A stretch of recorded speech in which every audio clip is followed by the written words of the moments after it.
আজকে সারাদিন অনেক কাজ করছি, সাথে আমার হাজব্যান্ডের পছন্দের স্পেশাল কিছু আইটেমও রান্না করছি।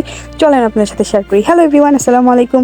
This is Mirannasa Mithila. Welcome to my YouTube channel and Facebook page Mehek design. পবিত্র রোজা কিন্তু অলমোস্ট শেষ হয়ে যাচ্ছে, প্রায় 15-16 রোজা শেষ হয়ে গেল। আর দেখতে দেখতে কিন্তু ঈদও চলে আসবে। আর ঈদের আগে আমি সব কিছু ভালো মতো ক্লিন করে নিছি, রুম টুম। আর এখন শুধু বাকি হচ্ছে ডিনার সেটগুলো ধোয়া। আমি একটু একটু করে সবগুলা কাচের বাটি প্লেট নামায় নিছি, আর এখন এক এক করে ধুয়ে নিব। এগুলো কিন্তু চাইলে আমি আমাদের বুয়াকে দিয়েও করাইতে পারতাম, কিন্তু না, আমার একটা ভয় কাজ করে। উনি যদি এইখান থেকে যে কোনো একটা সেট ধুইতে নিয়ে ভেঙে ফেলে গত বছরের মতো, তাহলে আবারও একটা সেট কানা হয়ে যাবে। আই মিন, যেখানে 6টা গ্লাস বা যেখানে 6টা প্লেট থাকে, সেখান থেকে দুই একটা ভেঙে গেলে পুরো সেটটাই কিন্তু কানা হয়ে যায়।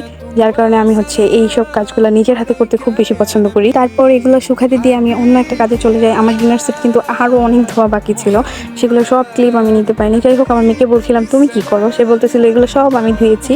যাই হোক, এখানে ইফতারি টাইম হয়ে গেছে, আমরা ইফতার শুরু করে দিলাম। আর এখানে হচ্ছে আমার হাজব্যান্ড সুন্দর করে মুড়ি ভর্তা বানানোর জন্য কাঁচামরিচ, পেঁয়াজ, টমেটো একসাথে লবণ দিয়ে মিক্স করে নিচ্ছিল। তারপর এখানে ছিল জালি কাবাব, শিক কাবাব, আর হচ্ছে সিদ্ধ ডিম। দেন এক এক করে বুট ডাবলি সব কিছু ইনগ্রিডিয়েন্টস একসাথে ভালো মতো মিক্স করে নিচ্ছিল।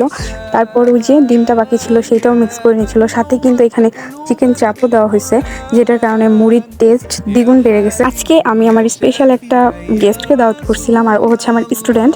ওকে আমি বলছিলাম আসতে, আর ওর জন্য কিন্তু আরও অনেক আইটেম করছিলাম। সাথে কিন্তু শরবত ছিল 2 টাইপের, দেন হচ্ছে ফ্রুটস ছিল, সেগুলোর ক্লিপস আর নেওয়া হয়নি। আসলে আমি এত বেশি ব্যস্ত ছিলাম, জাস্ট মুড়ি খাওয়ার টাইমে মুড়ি মাখার ভিডিওটাই নিতে পারছি, তাছাড়া আর কিছু করতে পারিনি। যাই হোক, এখানে খুব ভালো মতো মুড়িগুলো মিক্স করা হয়েছে। আর আমার হাজব্যান্ডের হাতের মুড়ি মাখাটা অনেক বেশি মজা হয়।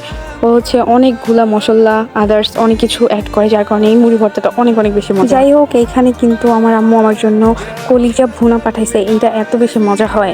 আর এখানে ছিল নারিকেলি মাছ টমেটো দিয়ে ভুনা করা, আর এখানে ছিল পেঁয়াজ টমেটো দিয়ে ভাবদা মাছ ভুনা করা।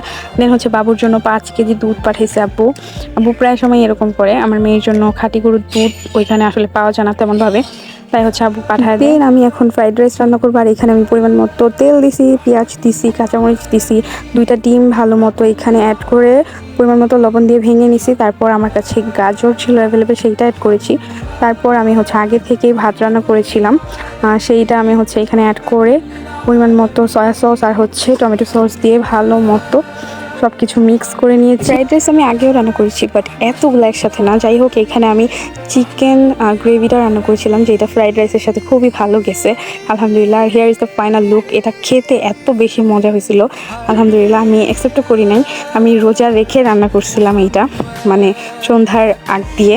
আর এইটা এত ভালো রেজাল্ট আসবে আমি বুঝতে পারিনি। আমি ভাবছি যে লবণ হয়তো দেইনি বা লবণই হয়নি, পরে খাওয়ার টাইমে দেখলাম যে না, আলহামদুলিল্লাহ লবণ হয়েছে পুরো পারফেক্ট। আমার আজকের ভিডিওটি তোমাদের কেমন লাগছে অবশ্যই কমেন্ট সেকশনে জানাবা। সবাই লাইক ফলো দিয়ে পাশে থাকবা। Thanks for watching, tata.